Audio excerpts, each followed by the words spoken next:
Some betrayals don't end when the person leaves. They echo. They live in the spaces they emptied, in the accounts they drained, in the trust they broke. This is the story of Anna Miller, a woman who learned that love can blind you, but betrayal will make you see everything. She believed in Michael. He was the kind of man who said the right things, laughed at the right moments, and made her feel safe enough to dream. Together, they built a life, or so she thought. The house, the car, the shared savings, the little routines that made ordinary days feel beautiful. But love can't survive lies. And one morning, she woke up to find not just an empty bed, but an empty bank account and an eviction notice pinned to her front door. Michael had vanished, taking everything she had worked for, every cent, every plan, every piece of security. But life has a memory, and what's taken in cruelty doesn't stay buried forever. When the tables turned, Michael learned the lesson he never saw coming, that you can't build happiness on stolen ground. Stay until the end. Because when karma came back for him, it didn't knock, it kicked the door down. And if you believe truth always finds its way, subscribe, because here on Justice Found, every story proves no one escapes what they've done. The morning Michael disappeared began like any other, except for the silence. Anna woke up expecting to hear the familiar hum of the coffee machine, the muffled sounds of him getting ready for work. Instead, the house felt hollow, as if someone had vacuumed the air out of it. She called his name once, softly, then louder. The only reply was the ticking of the kitchen clock. At first, she thought he'd gone for a run. His shoes weren't by the door, but his gym bag was. His phone charger was still plugged into the wall. Then she saw it. A single folded note on the kitchen counter, her name written in his handwriting. She opened it with hands that already knew what it was. "I'm sorry, Anna, I can't do this anymore. Don't try to find me." That was all. No explanation. No goodbye. Her stomach dropped. She ran to the bedroom, to the closet, half the clothes gone. Then to the office, the drawers empty. The safe in the corner open and stripped bare. The shared savings account they'd built for years, gone, down to the last dollar. She checked her phone, scrolling through transactions. In the span of a single weekend, Michael had drained everything, transferred it into an account she didn't recognize, and disappeared.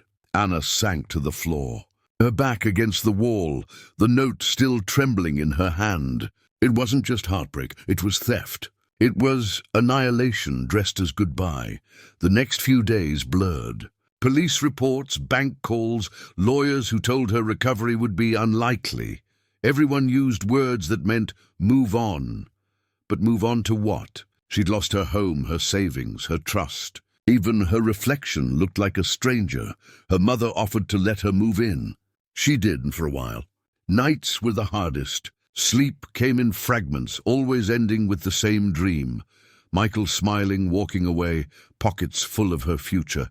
But grief, if you let it breathe long enough, hardens into something else. Not hate, not revenge, just focus. One afternoon, while digging through old paperwork, Anna found a document Michael had left behind, a contract from an investment firm under both their names. It was dated a month before he left. She hadn't signed it, but his signature was there, hers too, forged. Her hands shook. Her fear melted into clarity. He hadn't just left her, he'd built his escape. And that meant one thing, there was a trail. Anna hadn't said his name out loud in nearly a month. It felt foreign on her tongue, like something that used to mean safety and now tasted like poison. But when she typed Michael Grant Miller into the search bar that night, it wasn't heartbreak guiding her anymore, it was instinct. At first, the results were what she expected. An old LinkedIn profile, outdated photos, fragments of a life they'd once shared. But buried under all that, something caught her eye. A press release from a company she'd never heard of, Grant and Lyle Consulting, LLC. The name was new. The smiling man in the photo wasn't. Michael stood beside a woman in a sleek black dress, one arm around her waist, the other holding a glass of champagne. The caption read, "Founders celebrate the launch of their new venture." Anna's stomach twisted. It hadn't even been 2 months since he vanished, and he was already running a company. The same man who claimed to be drowning in debt. The office address was downtown, in the same district where she had once dreamed of expanding her freelance work. She clicked through the company's page. "Helping clients secure their financial future," the tagline read. The irony could have choked her, but what froze her blood was the bio section. It claimed Michael had a decade of experience helping investors protect their wealth. And right below that, under previous partners, it listed Anna Miller, operations manager. Her jaw dropped. She scrolled again to make sure her eyes weren't lying. There it was, her name, her old professional photo pulled straight from her LinkedIn. He had used her identity to make himself look legitimate. Anger began to burn through her chest like oxygen catching flame. He hadn't just stolen her money, he had stolen her credibility. Her name was stamped on his fraud. She spent hours documenting everything, screenshots, archived links, saved PDFs. Her computer fan whirred like an accomplice. Every click felt like another brick in the wall she was rebuilding around her sanity. The next morning, she called the local business bureau. The woman on the line was polite but skeptical. "Ma'am, if your name was used without consent, you'll need to file a notarized statement." "But if you were once partners—" "We weren't," Anna interrupted, her voice sharper than she meant. "He forged everything. He's using me to look legitimate," the woman sighed, typing. "You'd be surprised how often we hear that." "File your claim." "I'll flag the account for review." It wasn't much, but it was a start. Days turned into weeks. Anna got a part-time job at a local design firm. It paid just enough to keep her moving, and for the first time in months, her mornings had structure again. But every night she kept digging. Public records, tax filings, corporate databases. And slowly, a pattern began to emerge. Michael hadn't just started one company. He'd started 3. Each under a different LLC, each with a different partner, each collapsing within 6 months after taking in investor deposits. It was a pyramid of deceit built on charm, arrogance, and other people's money. One night, while reviewing state records, she found a document that made her breath catch. A legal complaint had been filed against Grant and Lyle Consulting, fraudulent activity under investigation. It was recent. And the plaintiff, a woman named Jessica Lane. The name was familiar. Anna clicked the PDF and froze. Jessica was the woman from the photo, the one in the black dress beside Michael. She read the complaint twice. It detailed how Jessica had invested her life savings, over $200,000, into a business Michael promised was secure. When the funds vanished, he vanished too. Anna sat back, stunned. The betrayal had doubled back on him. The man who took everything from her had repeated his con, and finally picked the wrong target. She didn't know Jessica, but she knew that kind of pain. That sharp, breath-stealing disbelief that someone could use love or trust as currency. Her phone buzzed. A new email regarding your fraud report. Her pulse quickened. The message was from a state investigator. They wanted to discuss her claim and requested a meeting the following week. Anna closed her laptop, her mind racing. This wasn't coincidence. It was convergence. For the first time since her world fell apart, the air around her didn't feel heavy. It felt electric. The conference room smelled faintly of lemon cleaner and stale coffee. A man in a navy blazer, Detective Harris according to his badge, sat across from Anna, flipping through a thin folder stamped with the words, State Investigations Unit. "Ms. Miller," he said, glancing up, "thank you for coming in. We've been reviewing your report about Grant and Lyle Consulting. It appears your name and credentials were used without consent." Anna nodded. "He forged my signature, my resume, everything.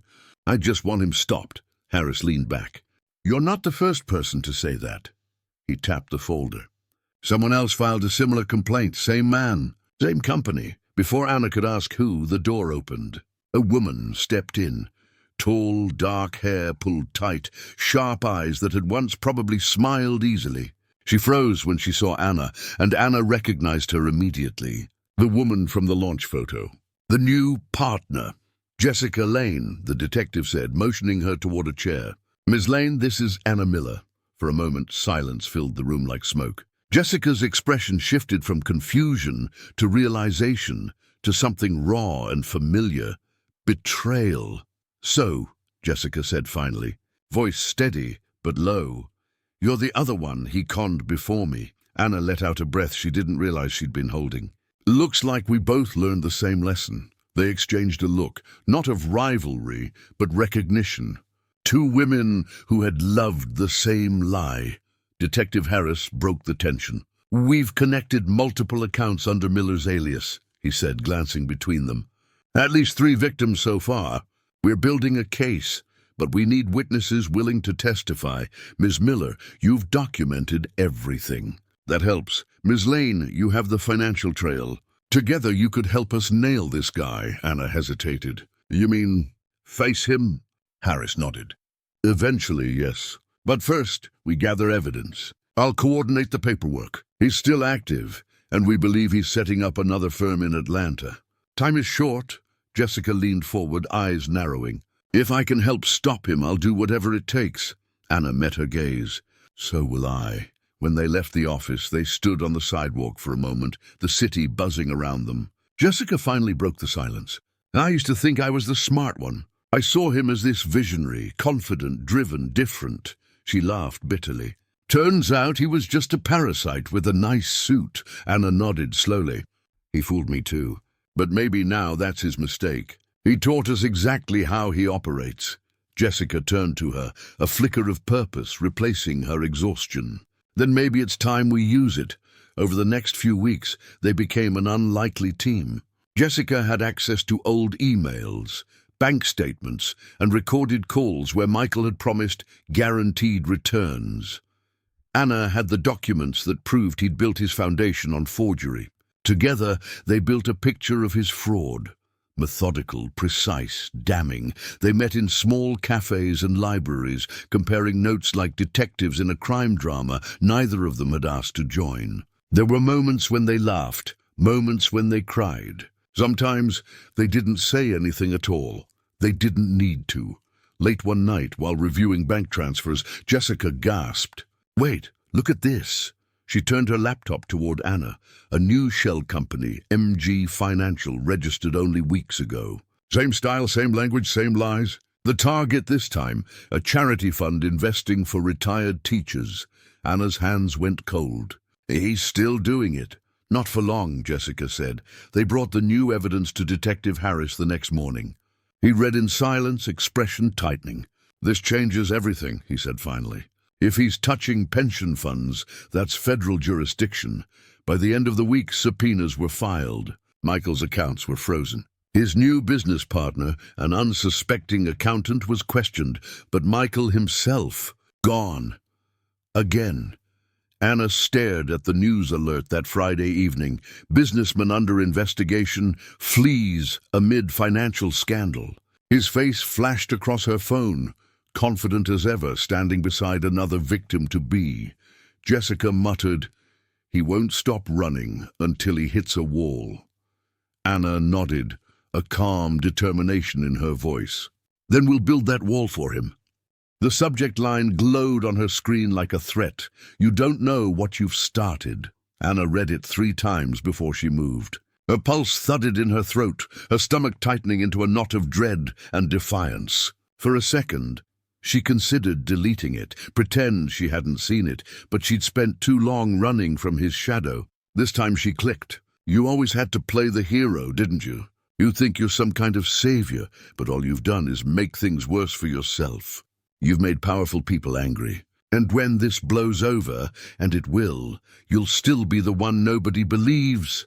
Her fingers hovered over the keyboard. Every instinct screamed not to engage. But then she thought of the sleepless nights, the forged signatures, the empty bank account. She thought of the women sitting in detective offices across the country, telling stories that all sounded like hers. She took a slow breath, steadied her hands, and typed one line. "You finally picked the wrong person to silence." Then she hit send. The next morning, she forwarded the email to Detective Harris, who called her immediately. "Don't respond to him again," he said. "Every word he sends is evidence. He's trying to intimidate you." "I'm not intimidated anymore," she said quietly. I just want this over. You're close. The feds are moving in, but he's slippery, uses prepaid phones, shell companies, fake IDs. We need one mistake from him, one real trace. Anna hung up, feeling a strange mixture of fear and relief. The storm was moving, and she was finally standing in the open. 2 days later, Jessica called. He emailed me too, she said, her voice trembling. Same tone. But get this, he used the same return address he used for investors last year. The one tied to his old company domain. Anna blinked. Wait, he reused a traceable email? Exactly. Anna opened her laptop and searched the domain registry. It hadn't been taken down yet, and it listed the admin's contact details, a new address in Atlanta, registered under his own name. The arrogance made her laugh out loud. He thought he was untouchable. She sent the information to Harris, who promised to forward it to federal investigators. That might be the opening we needed, he said. That night she couldn't sleep. The city outside was quiet, but her thoughts weren't. Every memory of Michael was sharper now. His laugh, his easy confidence, the way he'd said trust me right before every betrayal. She realized something she'd never admitted before. She wasn't chasing revenge. She was chasing closure. 3 days later it arrived in the form of a phone call. Ms. Miller, Harris said, his voice brisk but steady. We've got him. He was arrested this morning at an Atlanta hotel. He was meeting with new investors, 2 undercover agents posing as clients. For a moment, Anna couldn't speak. The sound of her own heartbeat drowned everything else. He's in custody, booked and charged. Multiple counts of fraud, identity theft, forgery. The DA's confident. Your documentation was key. She sat down slowly, her hand covering her mouth. It didn't feel like victory. It felt like breathing for the first time in years. Later that afternoon, the news broke publicly. Financial conman Michael Grant Miller arrested in multi-state fraud investigation. The photo accompanying the article showed him handcuffed, head down, expression hollow. The man who once smiled like he owned the world now looked like a headline cautionary tale. Jessica called her within minutes. It's over, she said, voice shaking. Anna nodded, staring at the screen. Yeah, it's over for him, but deep down she knew it wasn't over for her. Not yet. There was the trial, the questions, the interviews. But those no longer scared her. She had faced the worst of him and survived. That night she stood by her window, the city lights blinking like 1,000 small truths. Somewhere justice was already moving through paperwork and courtrooms, steady and slow, but unstoppable. She whispered to herself, you can run from love. You can hide from guilt, but you can't escape the truth forever. The courthouse was colder than Anna expected, not in temperature, but in atmosphere. It smelled faintly of old wood and paper, the kind of place where truth and lies had been argued so often that the walls probably couldn't tell the difference anymore. She sat in the witness room, her palms resting on her knees, waiting for her name to be called. The hum of distant voices seeped through the door, lawyers, reporters, people searching for a story. She wasn't searching anymore. She had lived the story. Jessica sat beside her, legs crossed, eyes fixed on the floor. You ready? She asked softly. Anna nodded. As I'll ever be. They had both been prepped for weeks by the prosecution, walking through exhibits, answering mock questions, rehearsing the moments that would matter most. But no amount of preparation could dull the sharp edge of facing the man who once held her heart hostage. When the bailiff opened the door, her stomach clenched. Ms. Anna Miller, the court is ready for you. She stood, smoothed her skirt, and followed him down the hallway toward the courtroom doors. Each step echoed, a slow, steady rhythm that sounded less like fear and more like finality. Inside, everything felt surreal. The oak benches, the jury box, the rows of curious faces. And there he was, Michael, sitting at the defense table in a grey suit that looked borrowed, his posture smaller than she remembered. His eyes flicked toward her once, but she didn't flinch. The man who once controlled every part of her life now looked like a shadow of himself, surrounded by lawyers instead of admirers. The prosecutor, a woman named Evelyn Ross, offered a small, reassuring nod before beginning. Ms. Miller, please tell the court in your own words what happened. Anna took a breath and began. Her voice trembled at first, but it steadied with every sentence. She told them about the trust, the shared home, the vanished bank account, the forged documents. She spoke about waking up to a note instead of a husband, about the months spent rebuilding herself from ashes. Evelyn guided her gently. Ms. Miller, did you ever consent to your name being used in connection with Grant and Lyle Consulting? No, Anna said firmly.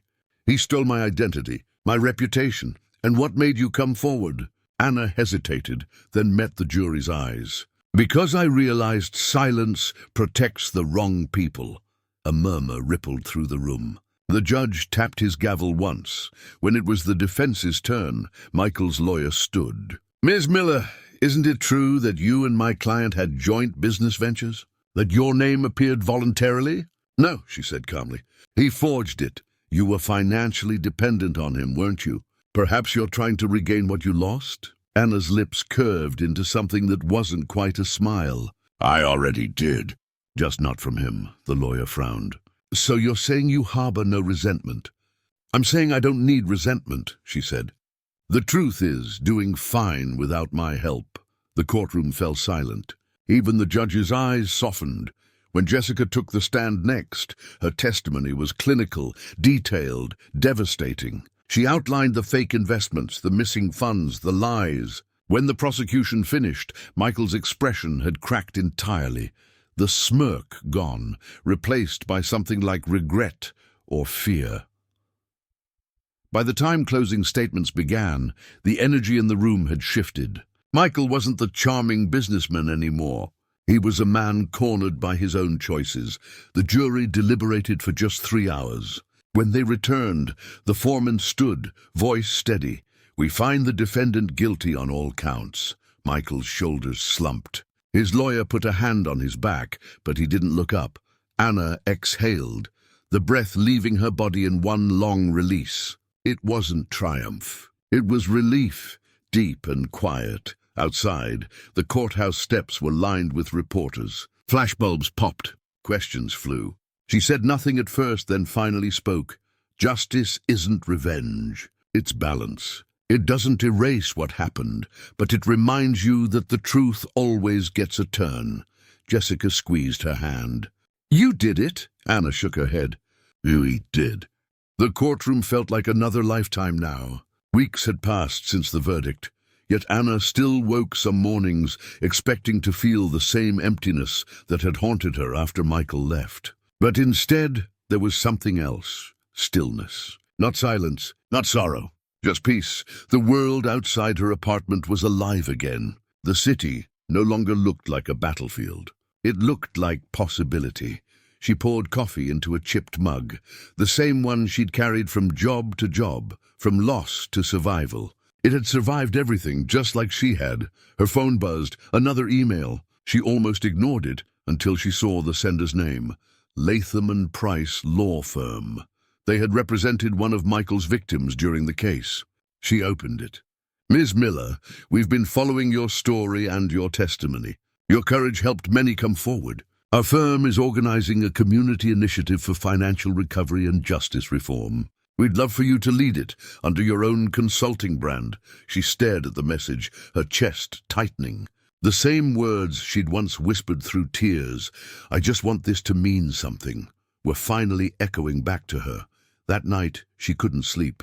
She opened her laptop and began typing the name that had become her truth, Justice Found Consulting. Below it, she wrote, because every story deserves justice. Over the next months, she built something real, not a business, but a refuge. She started small. Workshops for victims of fraud and abuse, seminars about trust and financial safety. Then came interviews, features, podcasts. Her name, once dragged through the mud by someone else's greed, now stood for resilience. One afternoon, as she was wrapping up a meeting, her assistant handed her a letter. This one came by mail, she said.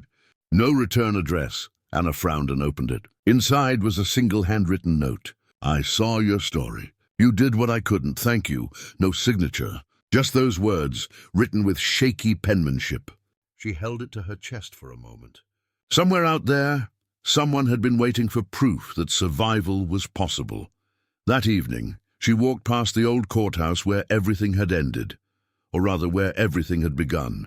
The marble steps glowed under the city's orange light. She paused for a long time, breathing in the hum of distant traffic, the echo of verdicts and second chances.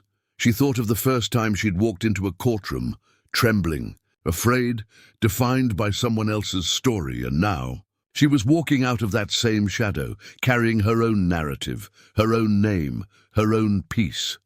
Her phone buzzed again. A message from Jessica. Guess who's being invited to speak at the National Justice Summit next month? Anna laughed softly, replying, "I'll be there, always." As she crossed the street, the wind caught her hair, carrying the faint scent of rain and spring. She looked up at the skyline, not as a survivor anymore, but as someone reborn. Justice hadn't just found her. She had become Justice, and somewhere behind bars, in a sterile cell with no windows, Michael finally had all the time in the world to think, to remember, and to face the one thing he'd spent his whole life running from: consequence. Anna stood on the corner as the city lights shimmered around her, soft tears tracing her smile. For the first time in years, she whispered not to the past, but to herself. "You didn't lose. You learned. And that's the difference." The wind quieted. The night exhaled. Justice wasn't loud that day. It was calm, steady, and finally hers. Sometimes the people who break us are the ones who teach us how strong we really are. Anna lost everything: her home, her money, her trust, but not her truth. And when the truth finally spoke, it didn't need anger. It just needed time. Michael thought he could outrun consequence. He thought lies could buy him peace. But peace doesn't live in deception. It lives in redemption. And while he sat in silence, behind cold concrete walls, Anna was out there building something greater, something honest, because justice doesn't always come as thunder or fire. Sometimes it arrives quietly, in a letter, a courtroom, or the strength to start again. No matter how unfair life seems, remember this: you can lose everything and still win back yourself. Because truth doesn't fade, and sooner or later, justice always finds its way